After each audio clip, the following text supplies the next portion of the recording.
I live again. I used to like the MCU. It was nice, it was fun. It wasn't perfect, but I liked it. And then it was done. At least for me. But it took me a while to actually get into it. By 2014 I had been reading comics for over a decade, and while everybody was going crazy about the Avengers and Thor and Iron Man and Captain America, I just thought, cool. But I wasn't exactly hyping that stuff up. Instead of watching one or two movies about Iron Man, I would go read his decades upon decades of comics instead. I didn't necessarily get the appeal of the movies, though I was by no means against them. At least not yet. Everybody. I didn't even watch the Avengers until, 3 years after it came out? Like I said, I thought it was cool, but I wasn't invested. At least not yet.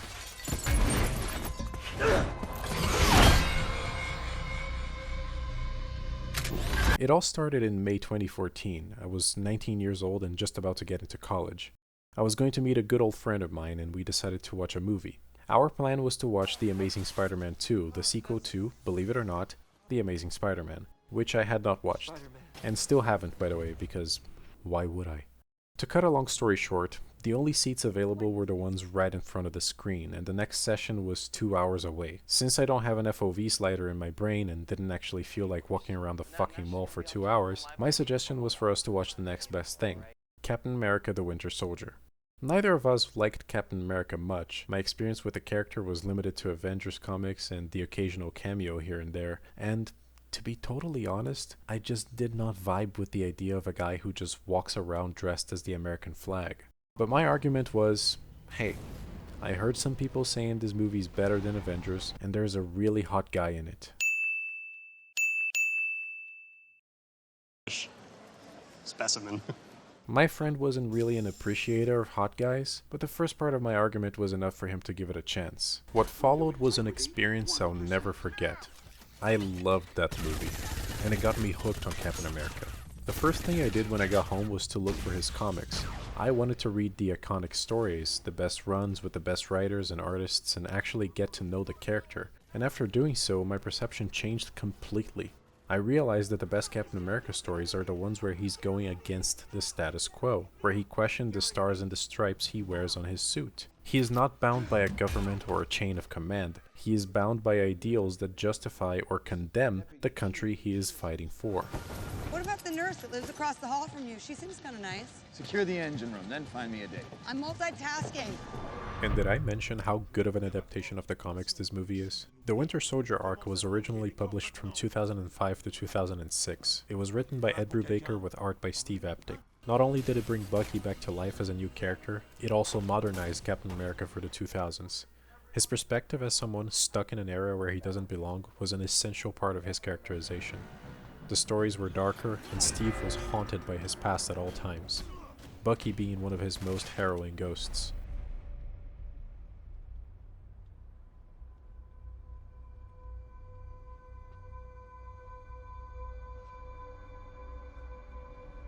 Bucky?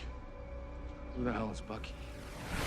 The movie takes a lot of that gloomy espionage atmosphere and brings it into the context of the MCU, while also repurposing some of its iconic scenes. Steve Rogers is brought into a post-9/11 world where no one feels safe and everyone is under surveillance, where covert operations with plausible deniability are the tools of the trade. What decides who's on top is who has acquired the most valuable information, legally or not. The direction keeps up too. The camera is shakier, the cuts are faster, the hand-to-hand combat is brutal. It's like watching a superpowered Jason Bourne cleaning house. But what really informs the tone of the film at first is the paranoia. The paranoid thriller is usually a story about the deteriorating mind of a protagonist struggling with a conspiracy that may or may not be real. While at no point do we question Captain America's sanity, he is constantly faced with his world falling apart. He is already a man out of time, and even though he's trying to adapt, things have changed far too much and he seems lost and confused. I don't know. I don't know. I don't know. I don't know. Like he has no connection to his purpose anymore.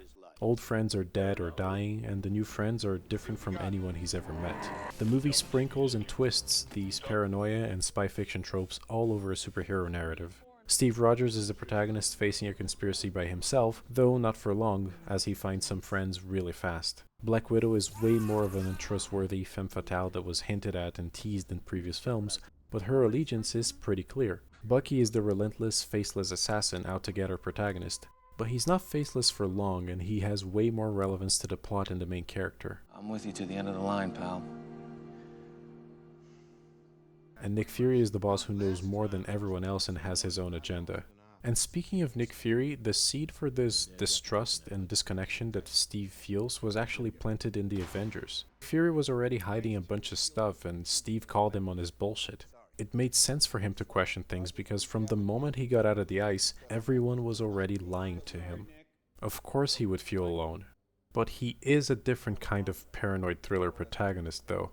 This is no Harry Call, Jerry Fletcher, or Joseph Turner. This is Captain fucking America we're talking about. When you're watching a paranoid thriller, you spend most of the time asking yourself, will they break this guy? Will they catch him? But this movie is way more about giving you the satisfaction of saying they don't know who they're messing with. Captain America is the only dude in this universe who's relentless and strong enough to challenge an overwhelming conspiracy by himself and still manage to go toe-to-toe with it. Before we get started, does anyone want to get out? Because at the end of the day, this is still a superhero story. It is about an extraordinary person or group of people tackling something huge. That is not to say Steve Rogers isn't in danger or that there are no stakes. This is a movie about a guy going against the people he was told he could trust because they're acting like villains instead of heroes. It is essentially a spy story where the protagonist has no idea how to be a spy. Shut up and put your arm around me. Laugh at something I said. What? Do it.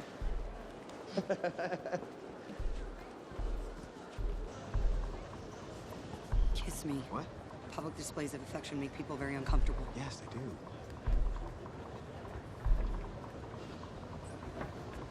But he does know how to be a superhero. He knows how to be a badass.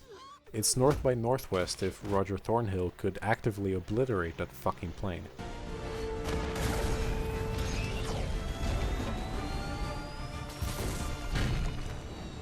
And the scale of the conflict isn't just physical, it's also emotional. It is almost comical how many superhero films of the 2010s resorted to having a conclusion where something gigantic was happening, like a city falling apart or the world being disintegrated, as if that's interesting in a vacuum. The context rarely and barely justified the scale of the destruction. In The Winter Soldier, however, the main focus isn't a bunch of helicarriers falling from the sky. It's a big, cool action sequence, sure, but what matters is what's happening to those tiny little people who are falling with the huge helicarriers. The emotional core is what keeps you watching the film. A man going against all odds to save his best friend and lover and bring him back, putting himself out there to question what he's always been told to believe is the right thing. It's not just a good story, it's a good Captain America story. Did you write that down first? Or was it off the top of your head? What truly impresses me when I'm thinking about this movie is how it doesn't actually end on any positive note at all. And I'm not talking about the post-credits scene or the other post-credits scene or even the cheeky sequel hook. I'm talking about the usual superhero thing you see in comics where no matter what happens, the status quo kinda remains the same, and when it doesn't, it eventually goes back to what you already know. It's a limitation of this sort of format, but when it happens within the context of Captain America the Winter Soldier specifically, it all feels far more pessimistic. Steve is going after his best friend with Sam Wilson tagging along, Nick Fury is off to hunt Nazis in Europe, Natasha has to lay low and get back to the Avengers, Maria Hill starts working for Tony Stark, and Sharon Carter makes the genius decision of becoming a fucking spook. You're a fucking spook. When she's revealed to be a criminal mastermind in Falcon and the Winter Soldier, by the way, that honestly sounds like an upgrade. But that's it. The consequences of the biggest terrorist organization in this world covertly operating through the biggest intelligence agency in this world, shaping historical events through assassination, terrorism, genocide, and ubiquitous surveillance just kinda aren't addressed, at least not in a way that actually matters. And is there something more depressingly realistic than that? The CIA has a huge list of atrocities committed over the years, and you can fill up a Bible with war crimes committed by different American presidents. The United States continues to finance the genocidal and illegitimate state of Israel. It holds a gun to the head of the world and its own citizens, who are traumatized into wondering if their children are getting shot at school tomorrow. The United States of America is a terrorist state in a state of terror.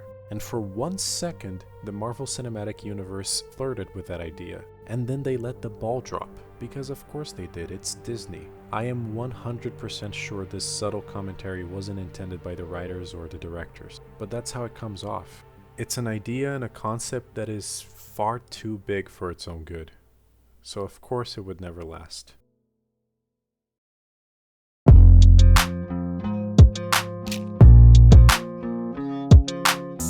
Thank you so much for watching. I'm back, hopefully to stay. I wish I hadn't disappeared for so long, but things happen when they happen, and the time is here and now. Captain America: The Winter Soldier is still the best MCU movie. It got me into a character I never liked and made him one of my favorite superheroes. I am never going to fly as high watching an MCU film as I did watching this one. This has been today's Dystopia, and I'll see you again very soon.